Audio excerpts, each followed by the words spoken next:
Hey Daph, have you seen this show on ITV called Primeval? No, what's it about? Oh, well, it's really cool. There's these time portals that let through prehistoric animals, but no dinosaurs. There's a boy who gets attacked in his bed by a gorgonopsid, and a mosasaurus eats a guy with a diving board, and there's dodos. Wow, that sounds great. I'll be sure to catch it when it's on TV tomorrow. Episode 4 was the first episode of Primeval I ever watched, and on rewatching it I'm not entirely sure why I kept going with the series. Episode 4 attempts to deviate from the usual Freak of the Week formula that Primeval uses, but unfortunately it deviates rather too far from that formula. As you can imagine, this wasn't a great first impression, and to demonstrate this I have used my own anomaly to get my 8-year-old self to help me review this episode. Why do all the dinosaurs have feathers? Why does Spinosaurus have tiny legs? Why does Deinonychus look like a giant duck? What the hell is dear, a I've got to explain a couple of things first. As per usual, we start off with the routine creature on the loose, this time hiding in a toilet in a block of flats. Meanwhile, at the Home Office, the recently captured Helen is being taken in for questioning. Why do they have a desk that turns on like that? Ben Miller is trying to find out everything she knows about the anomalies, but unsurprisingly, she isn't cooperating. I'll tell you one thing. You're the spitting image of a Utah raptor I once met in the Jurassic. You could have said Utah raptor from the Cretaceous, or you could have picked any number of Jurassic theropods, but you had to say it wrong. We've got another one in a block of flats in the city centre. Who are these guys? Those are our main characters. Oh, I guess I was just supposed to know that. Well, you would if you'd watched the previous 3 episodes. You ready?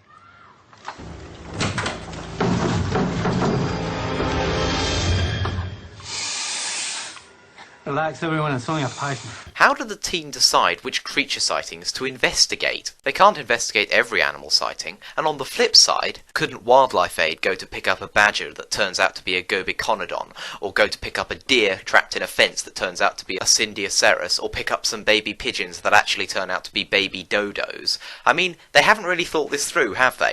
Helen, of course, knew it wasn't another anomaly, so Claudia and Ben decide to hit her with the old good cop, bad detective inspector routine.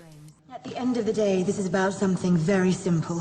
Saving lives. So if you know anything at all, just tell us. You know, I have the power to make your life extremely unpleasant. It isn't working very well, so they decide to call in Scottish Cop. Tell me what you know. Unless you act within the next few hours, the pride of saber-toothed killers will be rampaging through central London. Yay, Smilodons! Don't get your hopes up too much, kid.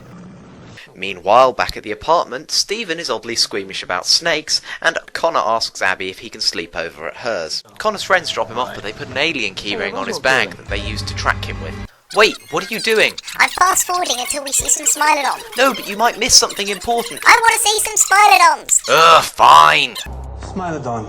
Its literal meaning is knife tooth. They're up to 3 meters long. They have saber teeth. They hunt in packs. They're ruthless predators. Now, according to Helen, a large pride has established its territory near an anomaly, and it's only a matter of time before they find their way through. Oh boy, I can't wait to see some Smilodons. However, Helen won't tell them where the anomaly is and instead wants to lead them there. She takes them to the kitchens of a football ground. In there? Yep. In there. Well, area secured, job done. Connor? Ah, they finally found something useful for Connor to do, the custodian of the compass. What if the cats have already come through? They could be right behind that door. So why open it at all? You're bluffing. Try me. Stephen. You think she's bluffing, but you still want Stephen to open the door for you?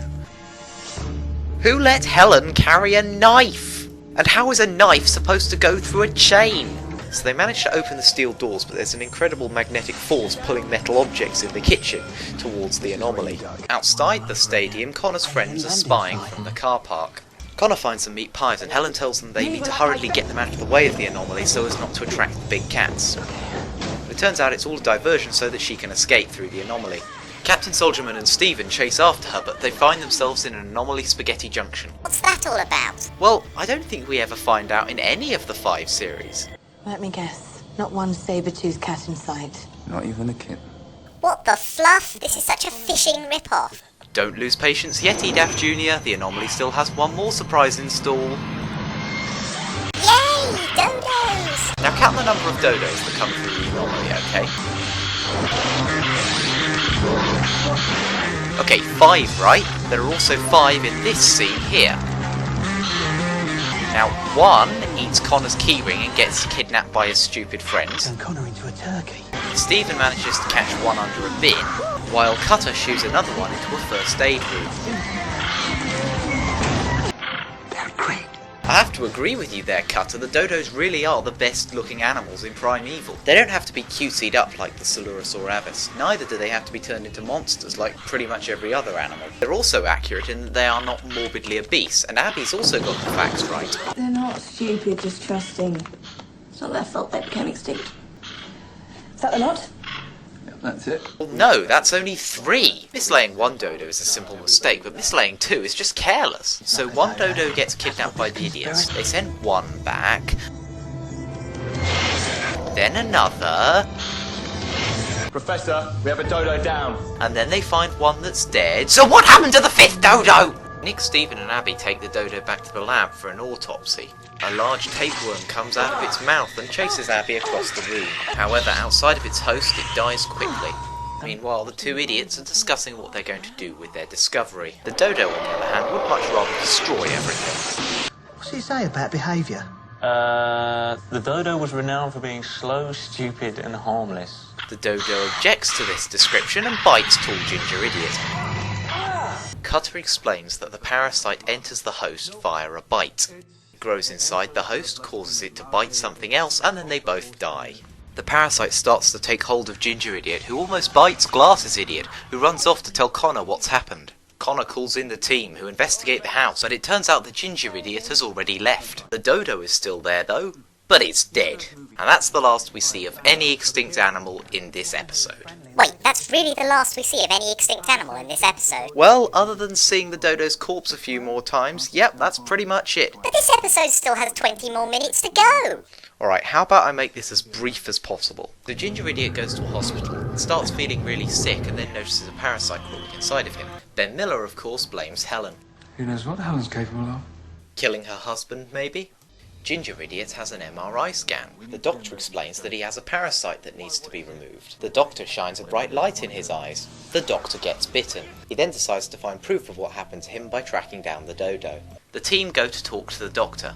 There must be a vaccine or something. Vaccine won't work once you've been infected. You should know that. You're a doctor. Our only hope is to have it surgically removed before it gets too advanced. And then they just leave without making sure the situation's been contained and that the doctor's under surgery. And we never find out what happens to the doctor, although we can assume that he doesn't bite anyone else. So for some reason Abby is dissecting this dodo in a makeshift lab at Cutter's place, rather than the high security home office lab they used last time. Because plot.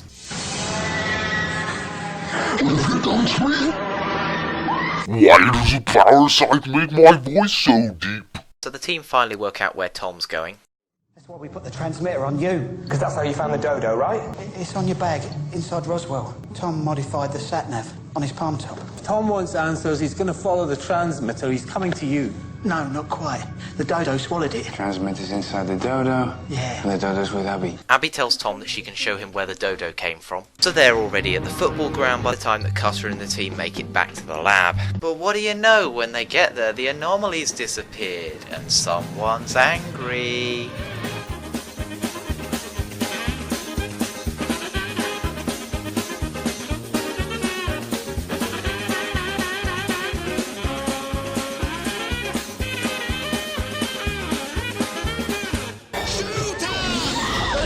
I can take it.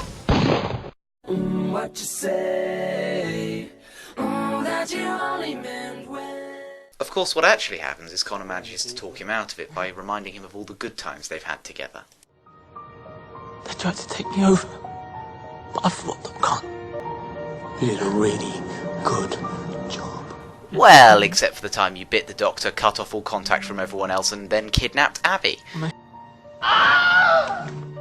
The episode finishes with Cutter convincing Connor that he needs to stay on the team for his vital skills in holding a compass. It's pretty much unanimously agreed upon in the Primeval fandom that episode 4 is the worst episode in series 1. The dodos are neat, but that's about it. I really don't know why I kept watching after this episode. Isn't it obvious? Pterodactyloid pterosaur.